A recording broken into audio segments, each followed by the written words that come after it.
Hey, good morning, everyone. Thanks for joining FSMA Friday here, November 19th, 2021. Almost Thanksgiving. We're really close to getting a lot of turkey into our bellies next week. But before we get there, we're going to have a quick show and go through some updates on FSMA. My name is Aaron Bolshaw, moderator for FSMA Fridays. For those of you joining maybe for the first time, FSMA Fridays is an ongoing monthly industry update for food and beverage facility operators. QA, safety, compliance, all those teams working together to make sure that the food we have on our shelves are safe. We team up with the Atchison Group here at Safety Chain to bring you guidance and thought leadership on a host of topics revolving around the Food Safety Modernization Act. And we're reviewing some news that's really interesting today. I think everyone's feeling this, whether it's in your facilities or maybe even just at home. The supply chain labor shortage, right? So does a food safety culture help? How does that work? And with us today is Dr. Liliana Casal-Wardle, who's the Executive Director for Food Safety and Supply Chain Risk Management at the Atchison Group. So this is going to be fantastic. So before we get in, just want to make sure everyone understands we cannot hear you. You can hear us, but we do want to hear from you. So through the presentation, should you have a question, use the console over on the right there to pop us a question, and we'll get to it at the end of today's presentation. We are planning to wrap up in 30 minutes. We might go a little long though, so hang tight. A lot of people generally have some good questions at the end, and that's where we get a lot of, we cover a lot of ground in those questions, so stick around. With that, I do want to welcome Liliana Casal-Wardle. She's 25 years plus experience in the industry, in both technical and global leadership roles, managing food safety and product quality at Hershey Company. She joins us from Hershey, Pennsylvania. And she's an expert, right? So please, in food safety culture, food science, food defense, cleaning, sanitation, micro, labs, you name it. And she does have a Ph.D. in organic chemistry, as well as being a certified SQF practitioner and a FSMA preventative controls, so PCQI individual. Liliana, you've got so much background. I'm so happy to have you on again, FSMA Fridays. Welcome.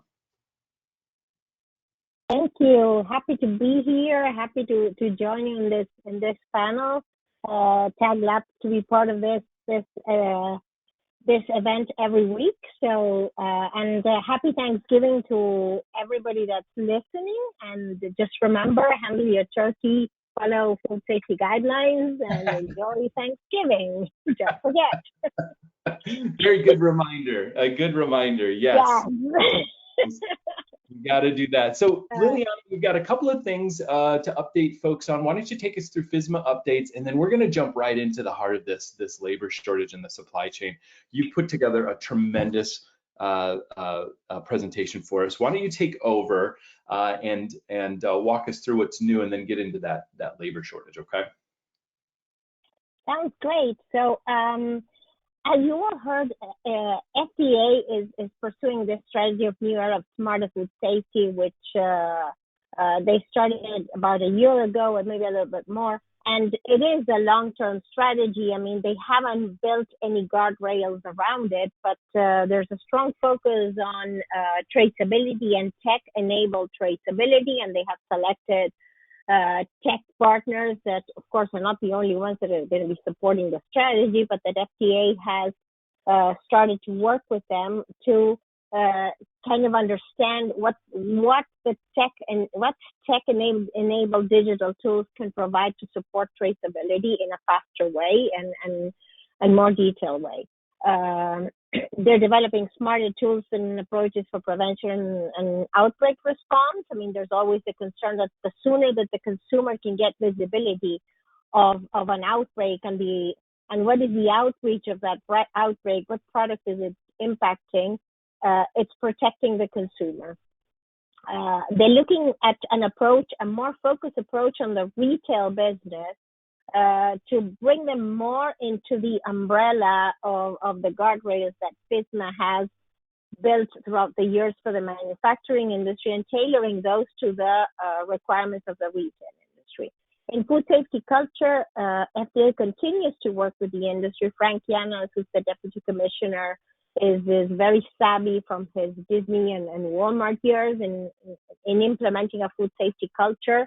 He's very passionate on that, and the proof of that is beginning of November, there was a webinar together with the Stop Foodborne Illness Alliance, and members of different sectors of the industry were there to share their journey on food safety culture. So I would say that FDA is working with the industry and on a discovery phase, on an aligning phase to build a food safety culture that the industry can manage and that supports the consumer safety to be able to make it more long-term supportable. And then within that guidelines, there was a summit on e-commerce where it's another focus of FDA. The e-commerce has grown tremendously, and the pandemic has led that and enhanced that.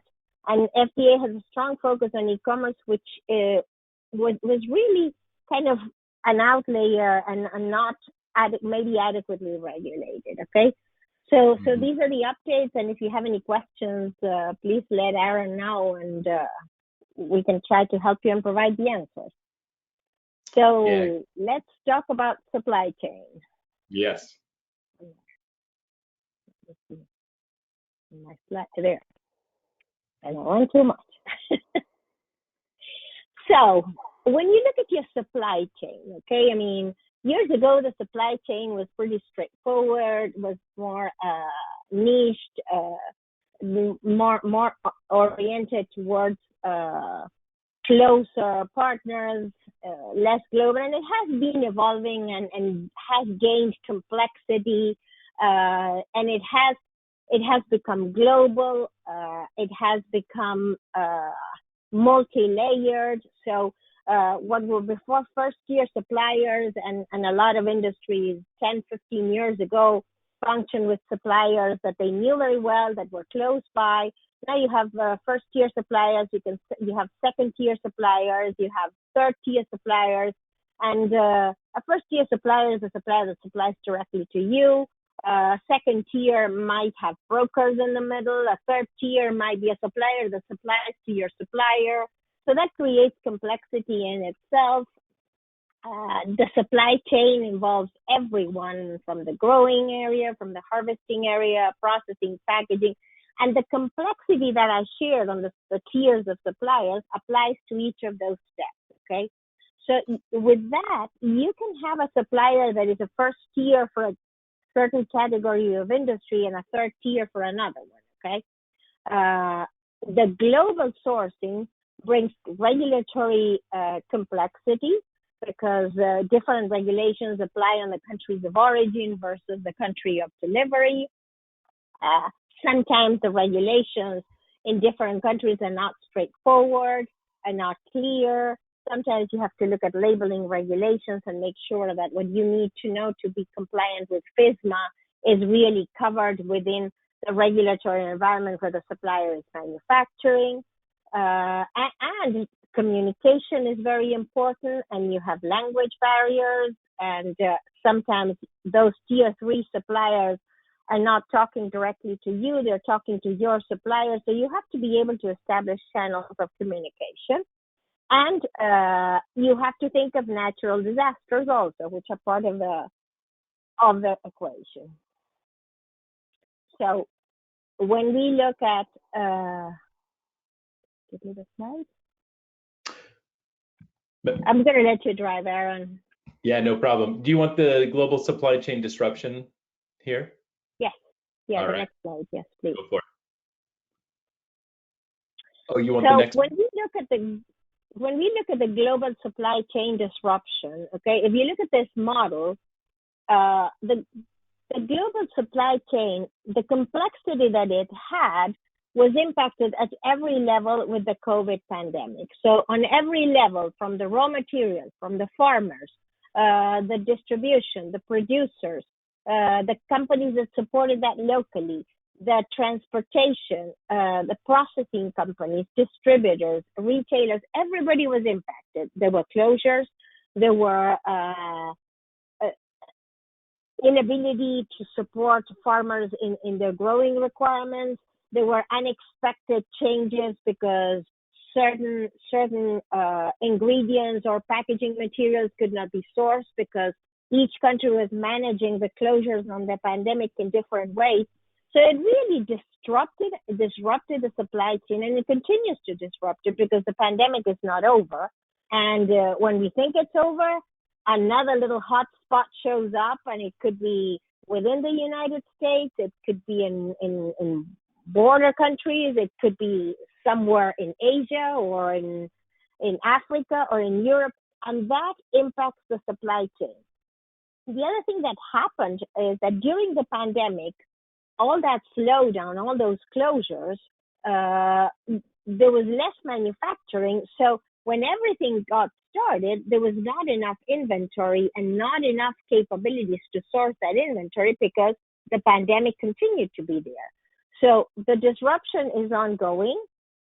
Every product category, not only the food industry, every product category. I mean, we're all hearing about microchips, and so every industry got impacted. And when you look at it, the important thing is not to think how we can go back. You can never turn the clock back, only to go to daylight savings. But other than that, you don't do that. It doesn't go back.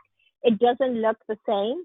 So you have to learn how to succeed in this new evolving business model where the complexity is the impact of the pandemic is integrated to that complexity. Okay, we can go to the next one.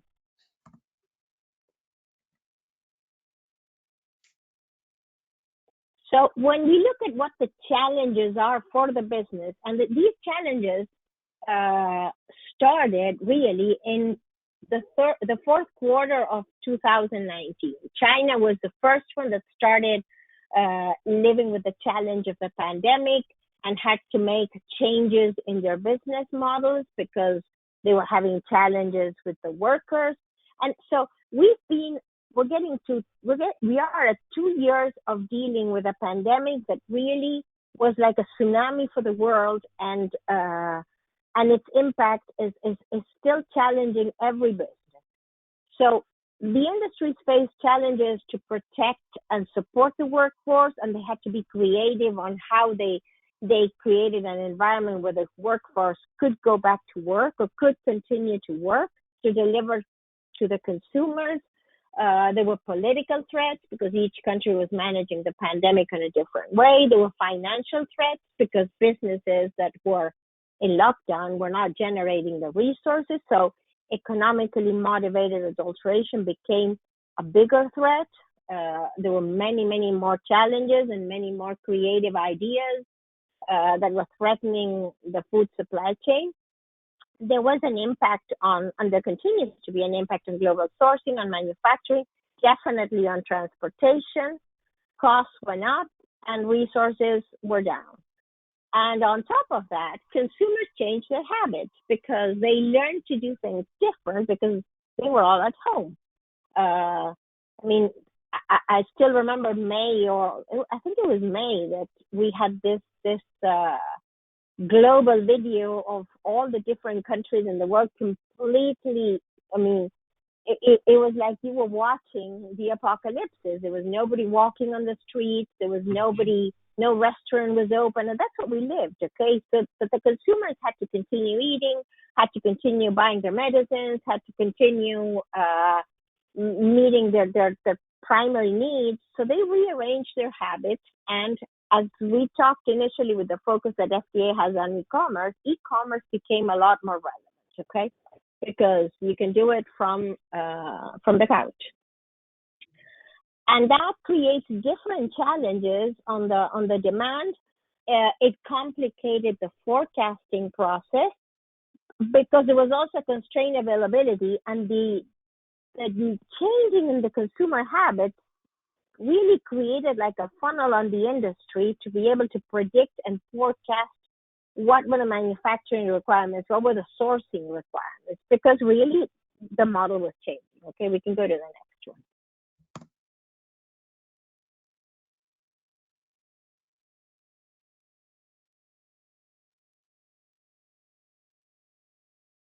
So when we talk about labor and the challenges, okay, the focus is the people. The people were front and center with this pandemic, of course, and it was all about the people. It was about the challenges on the workforce. The people were afraid of getting COVID-19 and continue to think about that. And you have mixed messages that cause distrust. So the workforce is still somehow concerned, and there are people that are in different levels of concern. It's not everybody is not in the same place, and globally everybody is not in the same place. Okay, the business models were rearranged, so the jobs from yesterday might have disappeared to not come back. If you look at the restaurant industry, there's some restaurants that have decided not to reopen or have decided that their new business model is going to be takeout. Pharmacies are going to models of doing online ordering and delivery instead of having the stores open for you to go there.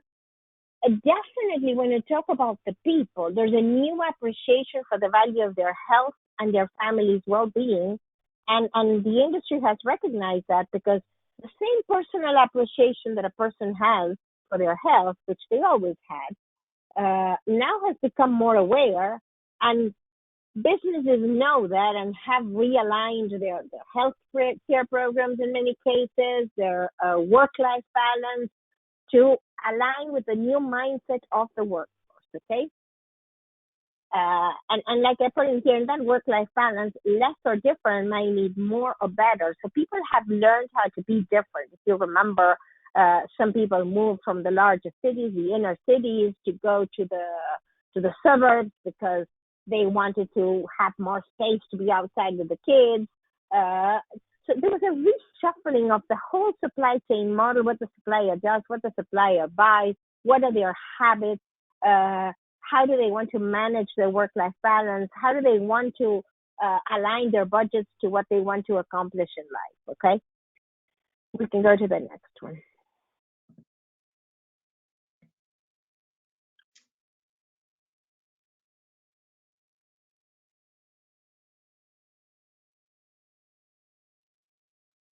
Can't see it. Is it moving forward, Aaron?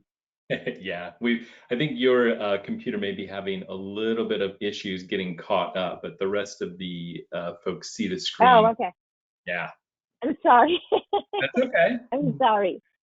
So what tools do we have as an industry to help us to show if the people are front and center in the supply chain, and it's the focus of attention to continue improving that new supply chain model that we're talking about and that change in habits, what tools do we have that are known and that we know are successful in industries that have already done it? And food safety culture is one of those tools, okay? Because food safety culture is about creating a behavior-based food safety management program, and it's about building on the values. It's about building on the behaviors and the habits that people develop. And if you think about emotional intelligence, okay, you think about how people that feel recognized in their working environment are the people that are going to be loyal, are the people that are going to want to deliver more, are the people that are going to feel engaged, are the people that are going to support the business model that they're in because they belong to it. And that's what a food safety culture brings to us. The food safety culture brings a model where you value the people because you build new knowledge through education, you train them to do better, so you give them new skills to meet this new model and how to manage it, and it might change. On the manufacturing floor, it might happen that you're changing what you're manufacturing or how you're manufacturing, and those people feel part of the change. They're not afraid because they belong to it, they're empowered. You communicate more with them. So when you communicate with people, their well-being is part of your communication because they can talk to you. So when they feel that you're communicating with them and they are communicating with you, they're more comfortable to share what they're comfortable with and what they're not. And that's a great tool to have handy when you're facing so much change. Build on communication, provide good direction on the goals and accountabilities, show them what you're going to measure, and build it together with them. Look at the trends on your manufacturing side or on your retail store. What are the trends? What do the consumers order? How do they want to take it home? How do they want to eat it? And the people that work for you are going to be able to build on that communication and to provide great feedback to think of continuous improvement. Okay, so when you empower the people, when you show when the leaders show that they believe as much as the workforce does, there's engagement and the culture gets strengthened, and you build that culture of empathy and care. When you build a food safety culture, you're building a culture. And when you show empathy on that culture towards the people, you're showing empowerment, okay? And people start getting more committed to their work. So you're going to have less rotation because they are going to be happy belonging to a team that cares for them. And what happens with that is you start expanding your circle, and that mindset of empathy, of empowerment, of care can be expanded to the community. So your business becomes a postcard of good practices that the community knows about, and the consumer trusts it because there's knowledge that it's a good place to be. It's a great place if you're part of the workforce, and they're going to care for you, and they're going to think in your well-being, and they're going to think what's good for you, and they're going to train you on new skills so you're going to be able to adapt to the change. We can go to the next one. Yeah, and the next one, you'll kind of highlight some of the dimensions of food safety culture that's kind of overlaps. I think this is a really great, some of us have seen this before, but this is a really good kind of roadmap, right, Liliana? Yes. So these dimensions, this comes from a GFSI working tool that was developed in 2015 by a working group of 35 team members from different parts of the world, different types of businesses. And they kind of gave structure to how to drive a food safety culture and what are the pillars, okay? And I highlighted all of them, but as you can see, there's 2 stars on the pillar that talks about vision and mission and the role of the leaders, because what the leaders do, what the leaders show, what the talk and the walk that the leaders deliver on every business, small, big, retail, manufacturing, farming, every business where the leader is part of the group, where the leader communicates, where the leader sets direction, where the leader tells them, this is what I believe, and I believe it for you because you are my people, and you're also my consumers because you're going to the store and buying products that are made with my product. That creates trust. Now, the talk is good, the walk is the important part. So the leader has to show in his actions that he or she believes in that, okay? And the pillar of the people, as you can see, is the most important one. And I really love the learning organization because people that are learning are people that are developing. And people that are developing and learning new skills feel recognized because they feel that they add so much value that there's always learning opportunity for them, okay? And a positive environment where you have rewards and recognition, and you communicate clearly, and you recognize a good job, or you talk about a mistake as a learning opportunity, creates really a very positive environment to work for. There's going to be mistakes, address them as learning opportunities. There's going to be good things done, reward those and make them known to the group because somebody can learn from that. And always use education and training to grow your business. And if you start implementing those, you're going to be driving towards the others, which is the consistency of, which is the expectation that the consumer has, that consistently you're going to be delivering to them a safe product done in a safe environment where they can count that it's going to have no allergens today and no allergens next week, because if you have any allergens, you're going to have the adaptability to address that and hopefully not send it to the consumers, to the shelves of the supermarkets or the store, or recall the product immediately to protect the consumer. Yeah. The pillar of hazard, risk, and awareness is that integration of what are you seeing on the performance of the programs because the behaviors are done right. Okay, so it's almost like consolidating everything that you're doing and saying, okay, this is what I'm seeing. So you share those trends, you show people how things are going, and they don't need to be only food safety trends. They could be manufacturing trends. Mm-hmm. I mean, a lot of you have seen the Six Sigma model where you look at different trends. And you're going to see that effectively when there's a good culture, the trends always go improving, okay? We can go to the next one. Yeah, that's a good point. You know, the culture, when you have a secure culture like that, the performance of your plant will absolutely be impacted. Yeah. And you are going to see it really on all the key performance indicators, not only the ones that are food safety, the quality indicators, the operational indicators, the attendance indicators. People are going to come to the job, they're going to be reliable. So a behavior-based food safety culture, you're going to see the workforce is committed, there's going to be less rotation, they're going to be more reliable.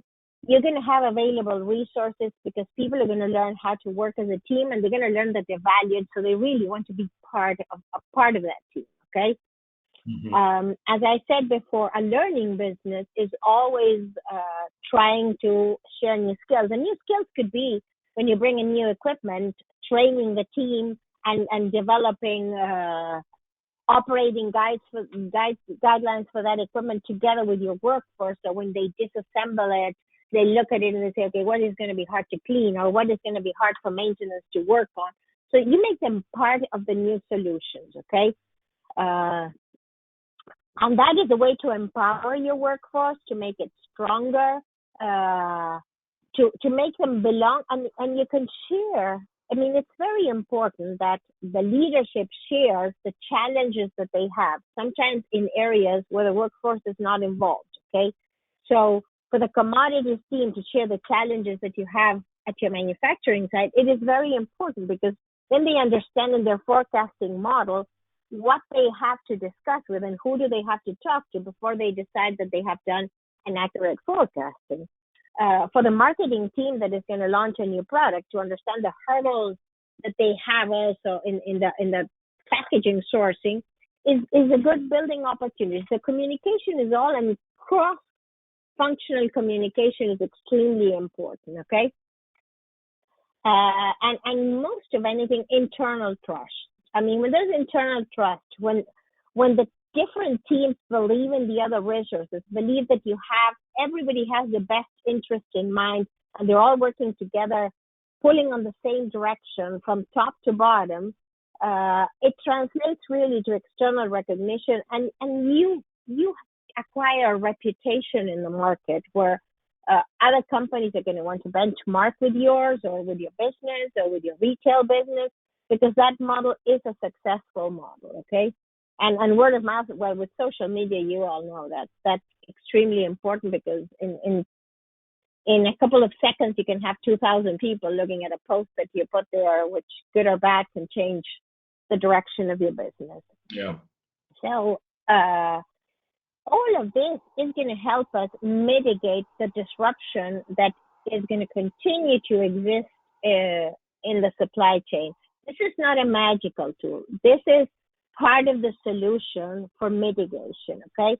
And the more you communicate, the more you understand that disruption globally and how each country is going to manage it, because you've built a culture where you communicate and you help your businesses go to that level of food safety culture, you're going to have a better vision on how to manage your risks, okay? And I'm sure the audience that I have here is very savvy in risk mitigating strategies and has a strong understanding that when you work with risk, you never eliminate a risk 100%. You manage and control it with good practices, okay? Yep. So I think this is the last one. I'm not sure. Yeah, so that's perfect timing. We did get this in a half hour.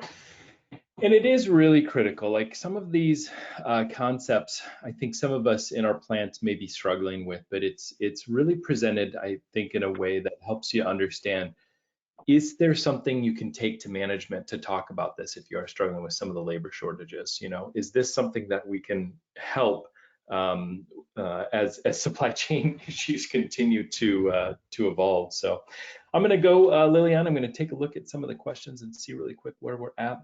You know, one of the questions I see here is we keep seeing it kind of pop up a little bit, which is, hey, this notion of when are we going to get audited for this food safety culture? And I'm just going to take us back to a screen really quick to sort of take a look at this thing right here.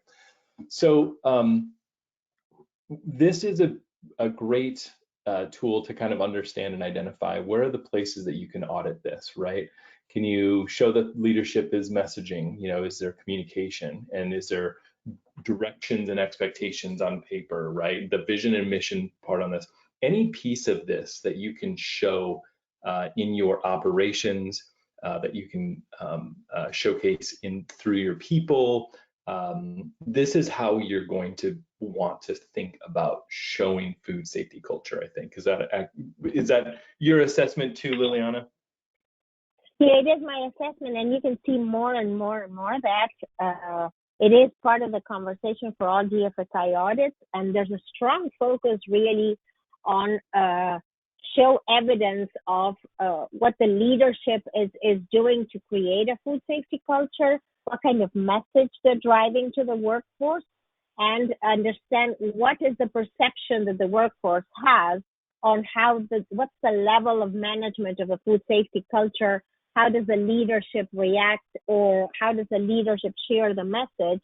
And how does the workforce feel empowered? Do they know what they have to do? Do they understand their role in food safety? And it's going to be different for every worker. So do they understand what is expected from them? And the most important thing, if you have a learning organization, not only you're telling people what to do and how to do it, but you're telling them why they're doing it, why it is important, and what is their role, okay? And that's something that the auditors are going to look up. I haven't heard anything that says that at this point they're classifying it as a nonconformity and saying, you know, it's a critical nonconformity. It's part of observation.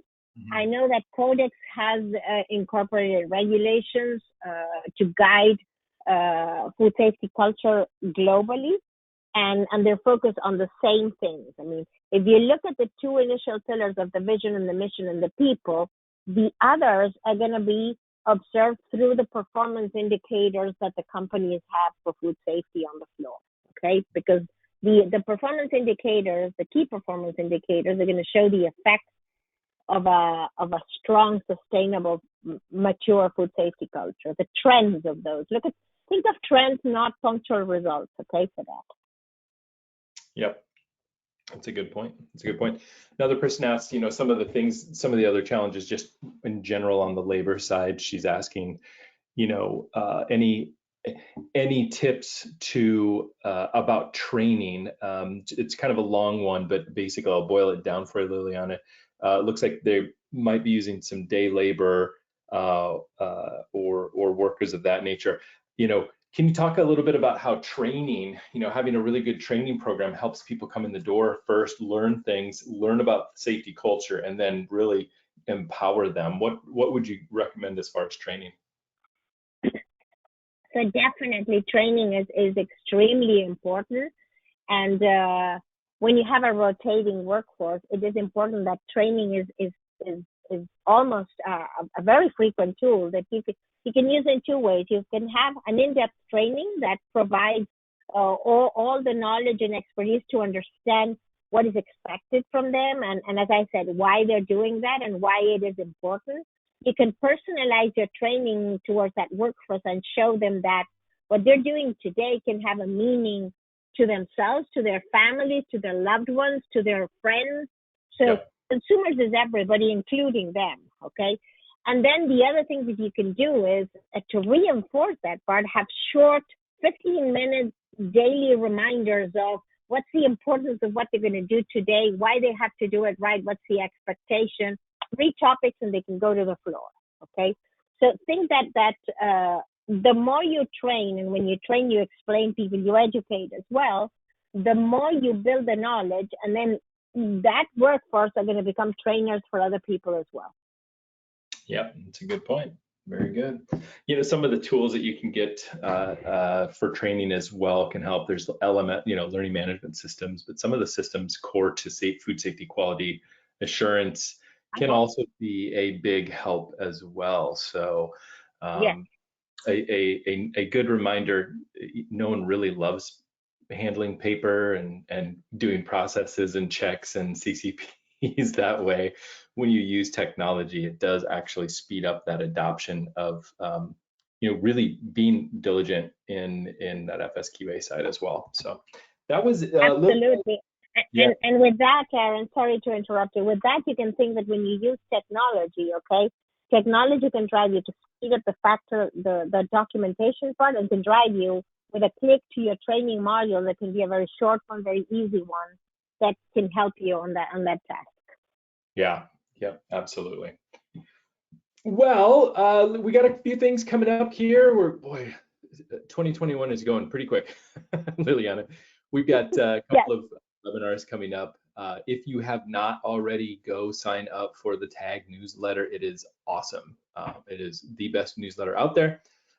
We've got an OEE webinar coming up, moving the needle, getting to 85%, which can happen. I mean, it's not easy, but we can walk you through some tips on how to get there. Then we also have a FSMA Friday on December 17th. Remember to mark your calendar. This is early to get out of the holidays a little bit, and that'll be food safety performance measurements. Are they driving the right behaviors? Mary Hoffman will be joining us for that one. And then we are still putting together, there was a FSMA Friday not too long ago where we had a lot of questions about some labeling, and so we're putting together something with Eric Edmonds as well. Stay tuned. We'll get everyone invites to that because there was just so many questions. Like we figured let's just open this thing back up about labeling. So we're going to do that again with the Atchison group. So Liliana, thanks again so much for joining us. FSMA Friday is always a pleasure to work alongside you. Yes, same here. I loved it. It's a pleasure to work with you, and looking forward to the next one. And thanks to everybody that was here. Happy Thanksgiving again. Yes, happy Thanksgiving. Make sure you take care of those raw poultries. Don't get sick. All right. Thanks everyone for joining. Cheers. Cheers. Bye.